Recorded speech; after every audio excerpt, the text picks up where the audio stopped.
Welcome to this explainer. Right at this very second, as you're listening to my voice, you are probably doing the one specific activity that actually takes up more of your life than sleeping. Today, we're taking something you do every single day, likely for hours on end, without even thinking twice about it, and turning it into a fascinating scientific exploration of human biology. We are going to decode the profound science of sitting. Okay, let's dive into this. Take just a quick second to check your own posture, right in this exact moment. Are your shoulders slouched forward? Is your lower back rounded into the shape of a cashew? Are your legs tightly crossed under your desk?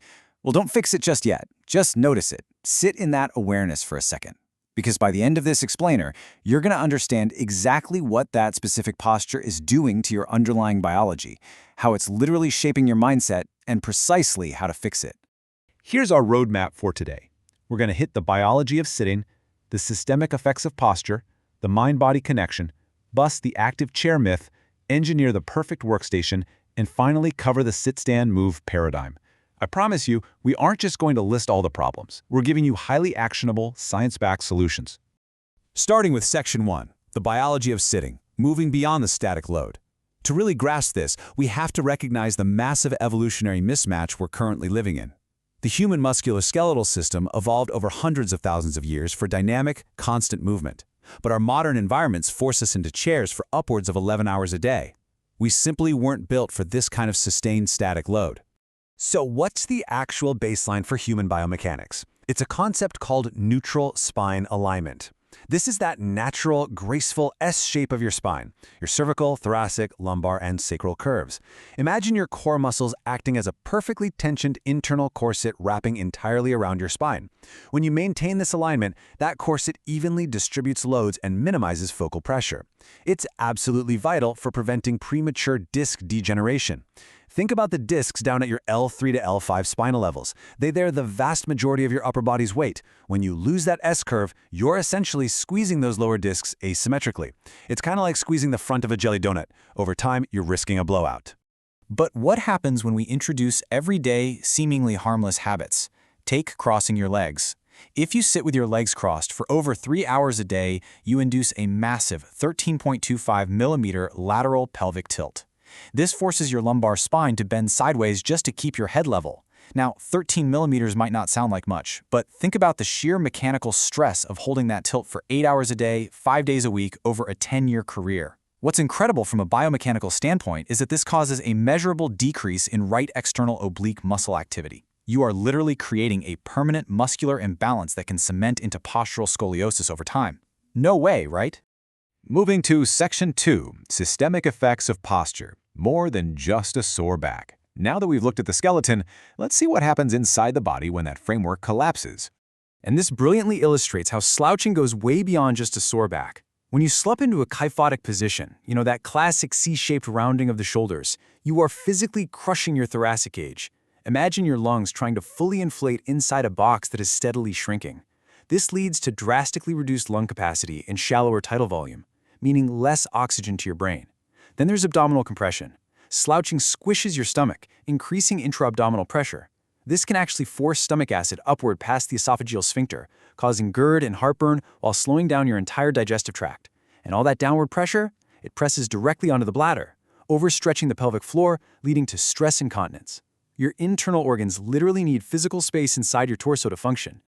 On to Section 3, the mind-body posture connection, embodied cognition. We know what it does to your organs, but what on earth is it doing to your brain?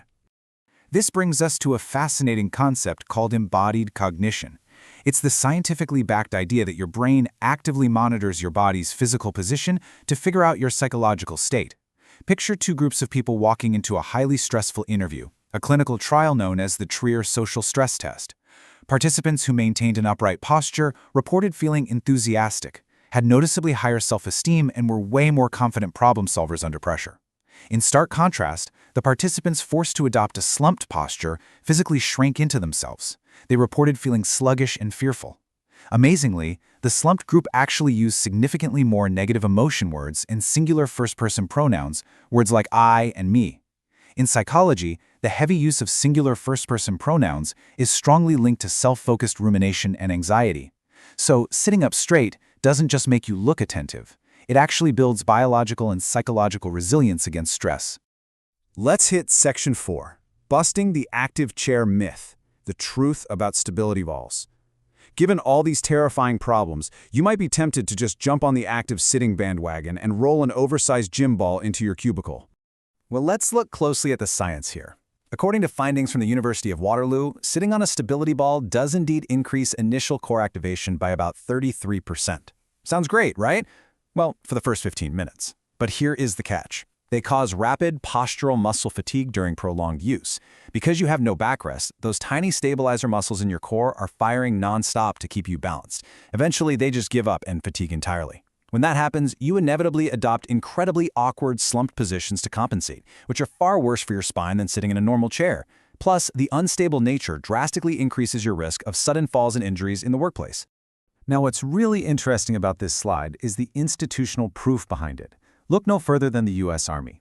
The U.S. Army Public Health Center explicitly bans unstable seating, like exercise balls, from being used as primary office chairs. They don't view them as some quirky health hack. They are officially classified as workplace safety hazards. Bottom line, exercise balls are fantastic for a 15-minute core workout at the gym, but absolutely terrible for an 8-hour workday.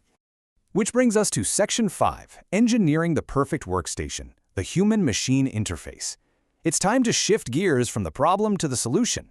We need to actively configure your environment to fit your physical body.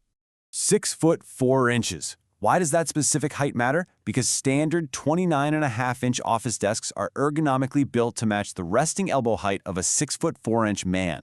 It's an outdated industrial standard. If you aren't an NBA point guard, and let's be honest, most of us aren't, your desk is likely way too high for you. This is precisely why you find yourself unconsciously shrugging your shoulders up just to type. Over the course of a day, that constant shrugging leads directly to chronic neck tension headaches, and severe trapezius pain. So let's fix it right now. Here is your highly structured top-to-bottom chair adjustment checklist to establish that crucial neutral pelvic tilt. First, bring your seat height up or down until your thighs are perfectly parallel to the floor with your feet flat on the ground. Next, check the back of your knees. You need a 2 to 3 finger gap between the back of your leg and the edge of the seat pan. If it's pressing into your calves, you're literally cutting off your circulation. Third, adjust the backrest so the lumbar support pushes seamlessly into the deepest natural curve of your lower back. Finally, drop your shoulders entirely, relax your neck, and bring your armrests up to perfectly meet your resting elbows. The chair should hold the weight of your arms, not your neck. Next up, visual ergonomics. Place your primary monitor 20 to 40 inches away from your face, roughly an arm's length. The absolute top of the screen must be at or slightly below your natural eye level, tilted 10 to 20 degrees back. Think of your head like a 10 to 12-pound bowling ball sitting on top of your spine.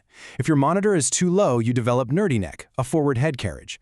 For every single inch your head moves forward past neutral, it adds about 10 pounds of pressure to your cervical spine.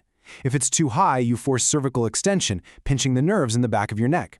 Proper placement ensures your neck stays neutral, allowing your spine to support the weight effortlessly. Finally, Section 6, the sit, stand, move paradigm, kinetic rehabilitation. Now you might be thinking, I'll just get a standing desk and stand all day. But biomechanically, standing statically all day can be just as injurious as sitting all day. It leads to severe lower extremity strain and venous pooling, where the blood literally struggles against gravity to climb back up your legs to your heart. So, the crucial point is implementing this specific formula, the 16-8-2 rule. Developed by leading ergonomists, this is the ideal ratio for every half-hour work cycle. Spend 60 minutes sitting in your newly perfected chair, 8 minutes standing, and 2 minutes actively walking or stretching. Why this ratio? Because it keeps your heart rate variable and engages your kinetic chain without ever pushing your stabilizer muscles into fatigue. It's a highly memorable, science-backed paradigm that optimizes both your musculoskeletal and cardiovascular health without draining your energy reserves. And during those 2-minute active phases, you need to incorporate intentional micro-breaks. First, the 20-20-20 rule. Every 20 minutes, actively look at an object 20 feet away for at least 20 seconds. This simple act rests the ciliary muscles in your eyes, preventing digital eye strain. Second, physically undo the damage of sitting with 30 to 60-second stretching breaks. Sitting chronically shortens your hip flexors and tightens your chest muscles, quite literally pulling your skeleton forward into a permanent slouch.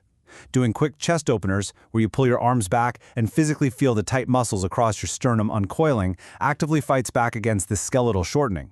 Start applying these biomechanical insights today. Adjust your chair, lift your monitor, and set a timer for your movement cycles.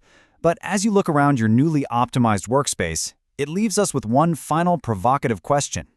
If the simple design of your desk has been silently shaping your physical and mental health for years, what other everyday environments in your life are currently rewiring your biology without you even realizing it? Thanks for joining me on this explainer, and keep questioning the world around you.